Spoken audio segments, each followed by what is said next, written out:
participants, welcome to the 11th week of this module. We would begin today's module with our discussion of different approaches to digital media. Digital media, as we all know, has brought about massive as well as far-reaching changes in our society and culture. However, when we look at the critical framework behind it, we find that there is hardly any consensus within the social sciences when it comes to understanding these changes. There are various critical perspectives to understand and appreciate these changes which have been brought about by the digital media, and different specializations view the issue in a different manner. For example, within the folds of media and communication studies, we find that people concentrate on certain specific areas only. For example, the news or what influences the social media without analyzing what people are actually doing in an online presence. People in political science prefer to focus on questions like the role of media in election campaigns or for generating a particular type of awareness for any social issue. The theories of mass media and interpersonal communication are also somehow not suited to the digital media, since new media often have elements of both and cannot be understood only from the perspective of one particular point of view. When we look at the interface between culture and digital media, we find that the theoretical legacy of the Frankfurt School is important to understand it today. The Frankfurt School had started to analyze the social, economic, political and cultural implications of the impact of technologies on media. And in a way, we find that contemporary criticism is continuing this theoretical legacy. There is an increasing interest in looking at the digital through social, aesthetic as well as economic and cultural lenses. Digital media is also characterized by temporal decay. It is not permanent. It is also characterized by transversality as well as singularity. So, in this context, we find that there is an urgency to focus on the cultural unconscious now, which includes, for example, the non-dominant translations as well as those literary products or cultural products which lie on the edge of the cultural complex. I would particularly review a book by Ralph Schroders. The title of this book is Social Theory After the Internet: Media, Technology and Globalization, which has been published very recently in the year 2018 only. It has summed up various contemporary theories which assess the role and impact of social media today. He has looked at various theories, but I would take up only 4 major theories which he has reviewed, and these are theory of network power by Castells, theory of mediatization by Hjarvard, actor network theory and domestication theory by Hedden, Silverstone and Hirsch. The theory of network power was propounded by Castells in 2009. It has 2 major elements. First is that an ontology whereby all media are best understood as working via networks, and secondly, it's a theory of power whereby power is increasingly concentrated in a few global transnational media conglomerates, but which at the same time always generates resistance as well as subversion. The second point particularly reminds us of the legacy of various Marxist thinkers. At the same time, there are certain limitations in this theory as well as certain flaws which have been pointed out by other critics. For example, in China, a state party has more control over media than any media conglomerate, and at the same time in Sweden, public media continues to be a dominant player. So, this is factually incorrect to suggest that the power is increasingly concentrated in a few global transnational media conglomerates only, because there are certain exceptions. National media systems continue to outweigh the imperatives of global capitalist dynamics, as well as governments often mandate on media operations, public opinion and civil society also determine political agenda through media and vice versa. Another theory is the mediatization theory, which was put forward by Hjarvard in 2008. This theory has taken into account the national differences which had been left out by the previous theorist, and particularly it notes the differences which exist in the political structures and in the power structures. It takes these differences into account and proposes that the people's relationship to society as well as their attitudes, beliefs and worldviews are being increasingly mediated. Mediatization has been defined by Hjarvard as the processes whereby society to an increasing degree is submitted to or becomes dependent on the media and their logic. So, media according to him becomes integrated into the operations of other social institutions and also becomes social institutions in their own right, and as a consequence social interaction within the institutions, between institutions and in society at large takes place only via the media. This theory suffers from lack of methodical accuracy as far as social life being mediatized is concerned. It is important to differentiate the operations of mediatization in social, economic and cultural spheres and the mechanisms of power in the respective domains. New media definitely contributes to the mediatization, and it also opens the possibility for thwarting mediatization when people generate as well as consume content out of institutional boundaries. So, we find that this theory also has certain limitations. Another important theory which has been taken up in this book is the actor network theory, which has had a significant impact in media studies, even though basically this is a theory about the new technologies rather than media specifically. It has left its impression on two major media theorists, particularly Chadwick and Galbraith. This theory emphasizes on the agency of individuals or of non-humans. Yet we find that individual agency cannot account for structures, and the non-human physical environment cannot engage in volitional acts.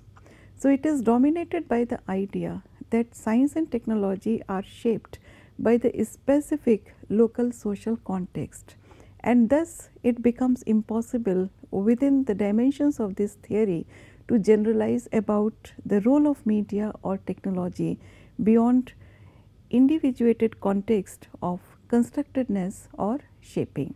This is a major drawback of the actor network theory. The actor network theory also overlooks that structures are essential to understand the inbuilt asymmetries of power.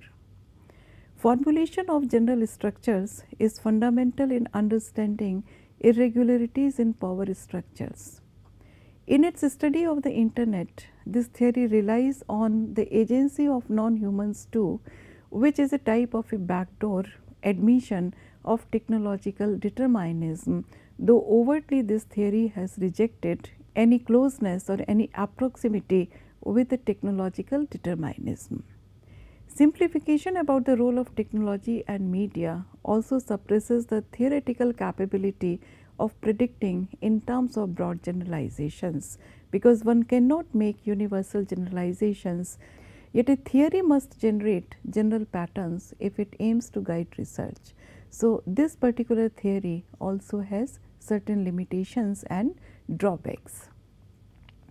Another theory which has been analyzed is the domestication theory, which has been put forward from time to time by Haddon, Silverstone and Hirsch. This basically is a bottom up approach to analyze the role of media, and the validity of theories of media according to it rests on evidence about how new technologies have been integrated in people's everyday life. So, in this theory, media should be gauged by how they are used and with what effect in terms of social change. So, this idea of understanding everyday life must not exclude macro dynamics, particularly the macro dynamics of politics and wider longer term and cumulative changes and discontinuities which have occurred in any given society. According to the domestication theory, these macro changes also include divergences and convergences between as well as across societies.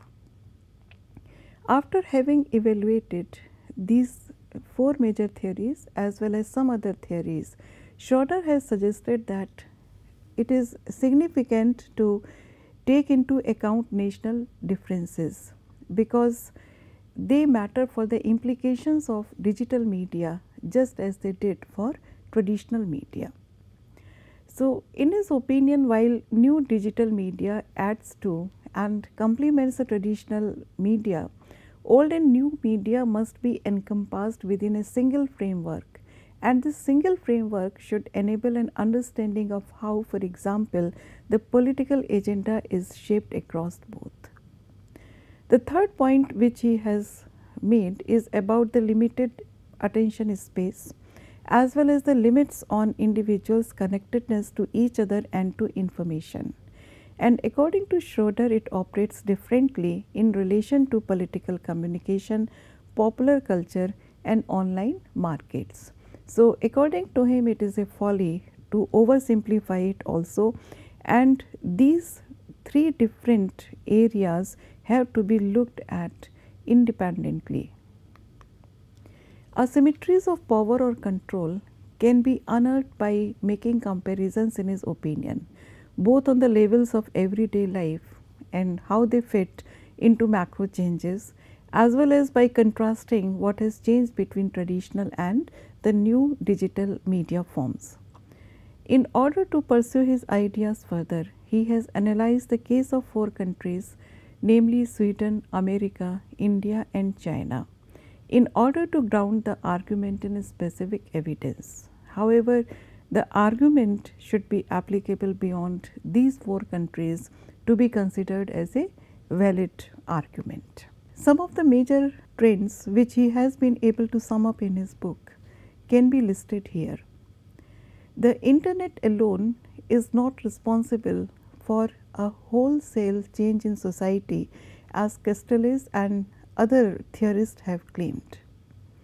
There are other transformations also, transformations which are happening at a deeper level and which have to be understood in terms of a long term association and history that confront society and also affect the political, economic and cultural systems of a given country. These include limits to expanding citizenship rights, climate change, financialization, and they have little or nothing to do with the internet. The internet, as he suggests, has brought about more specific changes in politics, culture and markets that are at best indirectly connected to these transformations. So, this is a very interesting finding, whereas most of the critics suggest that internet is responsible for bringing about fundamental changes in our society. On the other hand, it is claimed in this book that internet alone is not responsible, rather it has only abetted the changes which were already in the process, which were already happening somewhere, and it has to be understood in the context of other deeper and more long term transformations that were taking place. Still, he says that the social theory must take specific internet related changes into account, since it also has resulted into new and lasting ways in which we have become, as he says, subject to more targeted political messages, and we have learnt new ways to engage with them, that is related with the area of politics. Culturally, the internet has affected us because we have become more tethered to each other as well as to information, and at the same time in the field of economy, internet has revolutionized our ideologies because there is more and more online consumption. In short, he says that the internet has caged us and provided us with a more powerful exoskeleton, a mainly Weberian understanding of technology, and these are profound ways in which digital technology has shaped our life. So, in his opinion, we find that largely internet has been a part of the deeper fundamental changes which were already taking place in a society in the areas of politics, culture and economy, but at the same time it in itself is also responsible for bringing about lasting changes in our behavior in these three specific arenas of our activity. Digital media should also not be confused either with mass media or with interpersonal media. Even though we also have to acknowledge that traditional media is not absolutely obsolete, even though there are major differences between the previous media forms and the new media, but still the traditional media should not be considered as being absolutely redundant. The use of mass versus interpersonal paradigm is also misleading when we try to apply it to digital media. A particular way of looking at the limitations of calling the digital media either as mass or interpersonal is that the audience is no longer passive. There is a growth in user generated content which has broken down the dichotomies and the differences between the active passive audiences as well as the differences between the sender and receiver. On social media, at the same time, we find that the news content is shared among groups. It is neither solely accessed by groups, it is also not accessed individually as earlier we used to do through the medium of the print, nor it is broadcast one to many.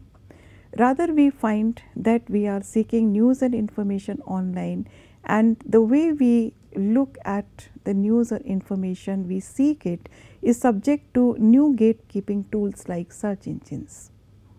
In the previous mediums also, there were certain gatekeeping tools which used to verify the authenticity of a particular media content. There were mechanisms to provide verifiability of news, etc. For example, there used to be personal authentications either by journalists or by publishers, or there were similar other fact checking norms. But we find that in the newer media, the gatekeeping tools have now been shifted, and this responsibility has been taken over by the search engines only. The requirements in the age of digital media have also changed.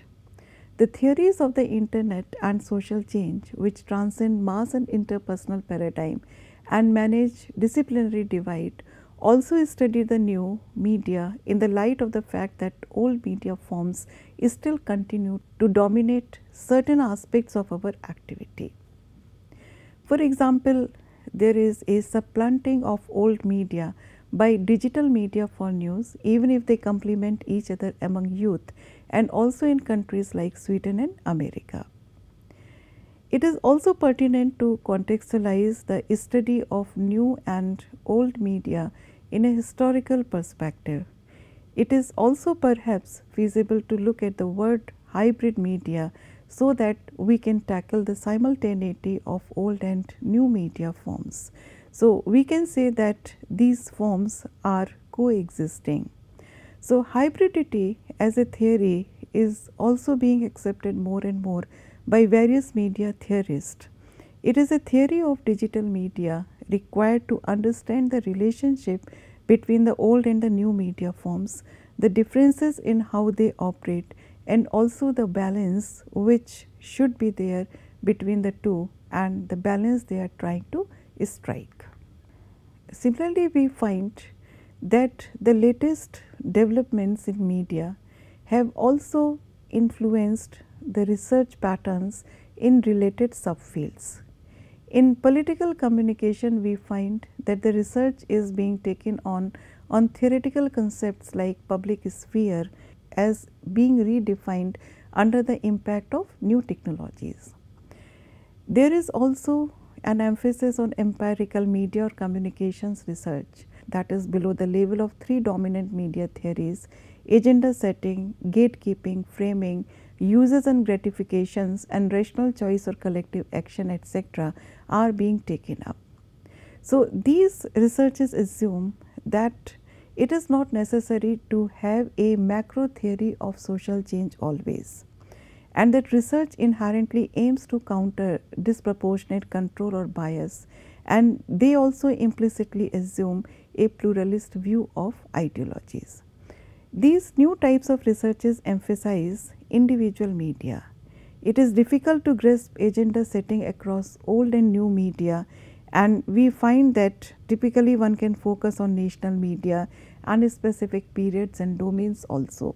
But nonetheless, we have to admit that the latest developments in media have also influenced the way in which the research is being taken on in related subfields. It is important to draw comparisons from larger trajectories and analysis of a wide range of media. It is also equally important to identify the restraints which exist in the very nature of organization in the struggle of ideologies within the political domains. Research should also take up the top-down models of power to study the effects of asymmetrical power relations at different levels, at the local, national as well as global levels. The alternative which Schroeder has suggested is worth taking note of. His alternative hinges on three starting points. The first point which he suggests is that national differences are important if we want to examine the consequences of digital media, and they are as important as they were for the old media. In this context, the media systems theory propounded by Harlan and Mancini in 2004 can be a vital starting point. So, when Schroeder suggests that national differences are important, he is saying it in the context of the political power structures which may be different in different countries. The second point which he takes up suggests that the digital media adds to and complements the old media. However, the old as well as the new need to be incorporated within a single framework so that one can understand the phenomena across different forms of media in a more cohesive manner. Thirdly, he talks about limited attention space across media forms which functions in a different way in different types of communication. For example, it is different in political communication, in popular culture and in online markets. So, one has to understand how the media forms function in different ways in these different fields.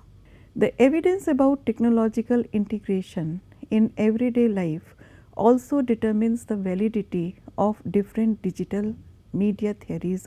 For example, the bottom-up approach to the role of media in domestication theory is also understood on the basis of the evidence which can be gathered on the basis of our everyday life. Media is to be studied in terms of their effect on social change and how they are used. A study of media's role in everyday life should also be inclusive of macro concerns, for example, impact in political domain, aggregate changes as well as inconsistencies over a long term. So, one should take stock of differences and similarities across societies. Schroeder also examines some of the other perspectives. For example, he looks at the role of internet in social change in contemporary society. He also views the rise of extremist populism as a consequence of circumventing traditional journalistic gatekeepers in the age of digital media. He also looks at digital media's competition with established media and elite ideologies to capture attention space. He also looks at how digital media bounds people closely to each other as well as to free floating sources of information. He also says that new digital divides within culture exist. So, we have to look for reliable information, cultural diversity as well as social inclusion under duress. Another aspect which becomes important in this context is big data, which is a leading player in digital media. It is related with the generation of new knowledge about media operations, and global media conglomerates and political and policy campaigns use big data for exercising greater control over audiences. They use it to target the audience and to manipulate the public.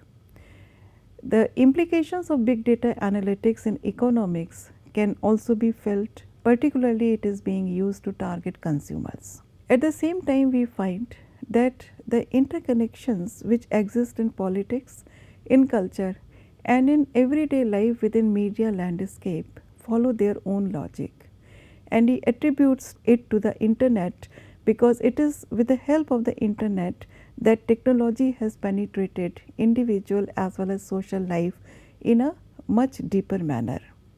A common thread among all three, that is politics, culture and everyday life, which also includes economy, is that they are part of a larger process whereby technology penetrates more deeply into social life.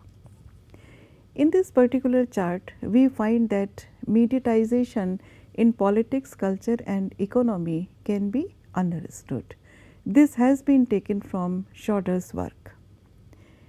In this particular figure, we find that three spheres of power, politics, culture and economy, and the increasing mediation between dominant institutions and people's everyday practices have been displayed using dashed arrows. In a nutshell, it represents what we have already discussed so far. Another issue which comes up when we talk about media is related with autonomy. There is a greater mediatization in digital age which operates differently in society, culture and politics. So, should we view it as another social source of power, or should we view it as a separate order? What is the role of autonomy? Is media autonomous? But at the same time, despite having autonomy, we find that media is still only a subsystem. It is opposed to the total lack of autonomy of the media in Marxism, but at the same time, we have to consider that this position may be misleading and that there are different functions for which media is used. For state control, it can be used. There can be a public service media also.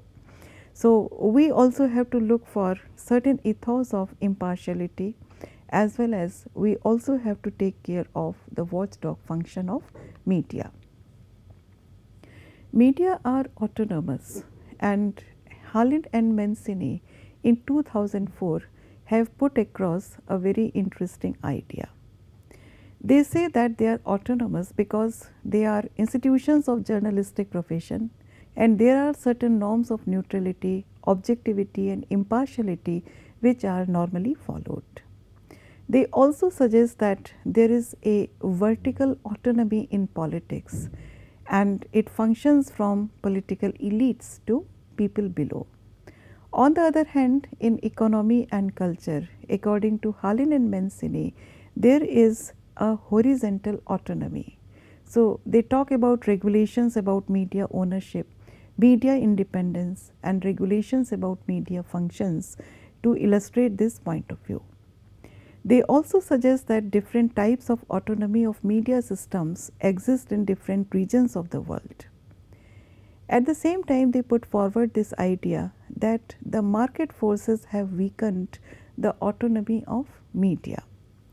So, what happens in the age of new media?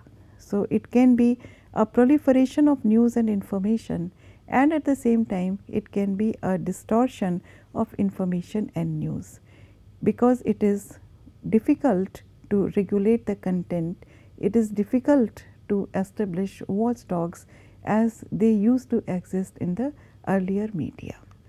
This discussion also brings us towards a discussion of technological determinism in contemporary society. The internet has changed our society into a network information society. It has changed also the political domain. So, there is a circumvention of traditional gatekeepers, as well as a dwindling of media autonomy as an arbiter of neutrality. So, these two effects are also linked with the development of the internet based technologies.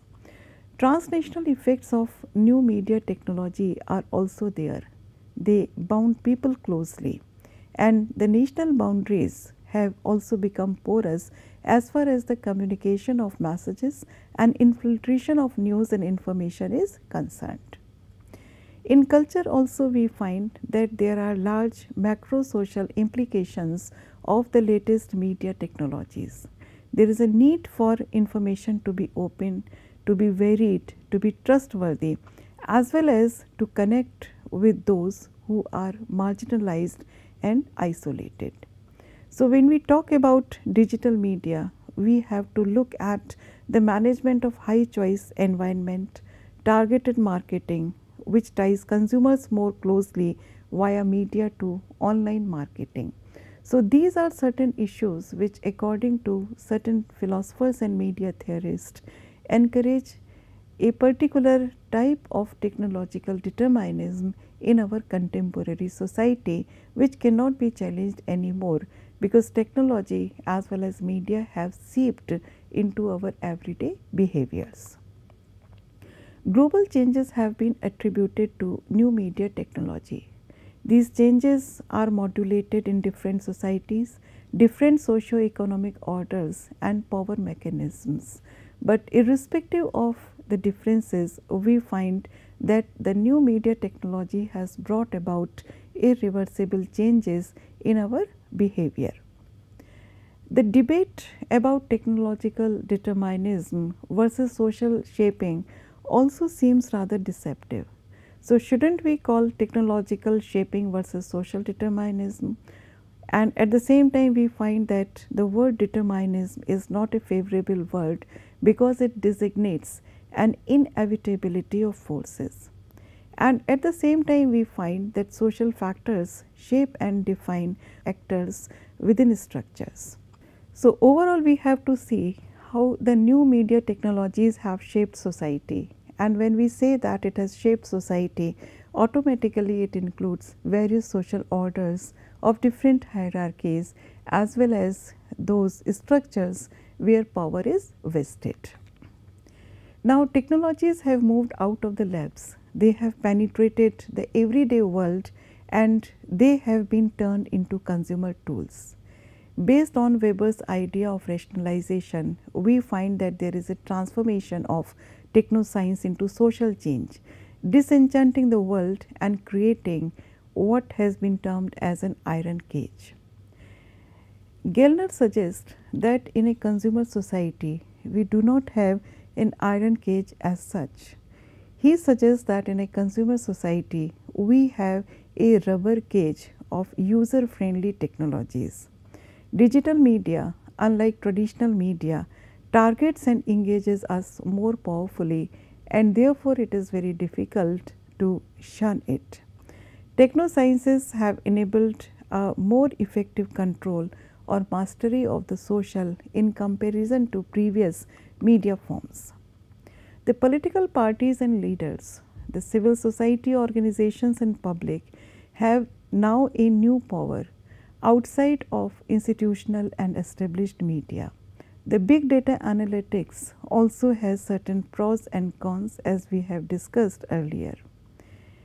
It may facilitate global capitalist imperatives, and at the same time it allows consumers to assume some control because it enables them to use negative publicity to challenge services and demand greater accountability from others.